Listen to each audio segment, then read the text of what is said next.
જિલ્લા વિભાજન બનાસકાંઠા જિલ્લા વિભાજનને લઈને ઠેર ઠેર વિરોધ યથાવત છે। એક બાજુ ધાનેરામાં આજે જિલ્લા વિભાજનને લઈને લોકો ધરણા પર બેઠા છે, તો બીજી તરફ જિલ્લા વિભાજનને લઈને દિયોદરના લોકો ધરણા પર બેસી વગાડ્યા હતા ઢોલ। દિયોદર આજે વિભાજનને લઈને ઢોલ ઢબુક્યો હતો। સરકાર સુધી અવાજ પહોંચે તે હેતુથી ઢોલ વગાડી વિરોધ નોંધાવ્યો હતો। જે કેસની ગુજરાતી સાથે ભરત ઠક્કર ડીસા। આજે ઢોલના નાદ સાથે સરકારને જગાડવા માટે સામૂહિક ઢોલનો નાદ કર્યો છે।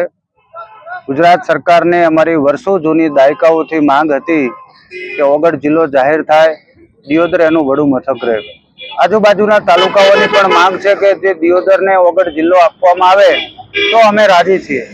કોંકરેજના સિયોરી થરાનું આંદોલન ચાલુ છે, ભીલડીની વર્ષો જૂની માંગ છે તાલુકાની। આ લોકોનું પણ સમર્થન છે કે દિયોદરને ઓગળ જિલ્લો જાહેર કરે તો અમે એમાં સમાવવા માટે તૈયાર છીએ। આ બાજુ ભાભર હોય, અન્ય વિસ્તારોની પણ સંમતિ છે। ત્યારે અમારી સરકાર સમક્ષ માંગ છે, 1લી તારીખે જિલ્લો જાહેર કરવામાં આવ્યો એ દિવસે પણ આપણે રેલી કાઢીને આવેદનપત્ર આપવામાં આવ્યું હતું। રવિવારે જંગી જાહેર સભાનું આયોજન કરવામાં આવ્યું હતું।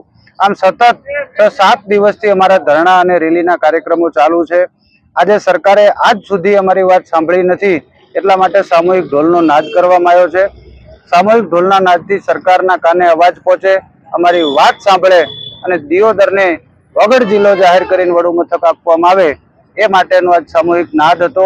પ્રજામાં પણ જનજાગૃતિ આવે, લોકો જોડાય કે આવનારી પેઢી માટે, આવનારા ભવિષ્ય માટે લોકોને ઘર આંગણે કે નજીકના વિસ્તારમાં જિલ્લા મથક મળી રહે એના માટે પણ લોકો જાગૃત થાય, એના માટે સામૂહિક ઢોલનો નાદ હતો। આગામી દિવસોમાં વિવિધ પ્રકારના જે અમારી સંકલન સમિતિ કાર્યક્રમો ઘડે એ પ્રકારના આયોજનો થશે। ભગવાનને રીઝવવા માટે હવન યજ્ઞની જરૂર પડશે તો એ કાર્યક્રમો કરશું। ગામે ગામ અમારી ઓગળ સેનાની રચના કરવી પડે તો પણ એ પણ વિચારણામાં છે કે ગામે ગામ ઓગળ સેનાની રચનાઓ કરી સમિતિઓ બનાવી ગામ લેવલે પણ આ આંદોલન દરેક ગામમાં ચાલુ થાય એ દિશામાં પણ વિચારણા ચાલુ છે। આગામી દિવસોમાં આપ સૌને નવા કાર્યક્રમો જોવામાં આવશે। જ્યાં સુધી સરકાર આ જિલ્લો જાહેર ઓગળ જિલ્લો ન કરે ત્યાં સુધી અમારી લડાઈ ગાંધી ચિંધ્યા માર્ગે ચાલુ છે ને ચાલુ રહેશે।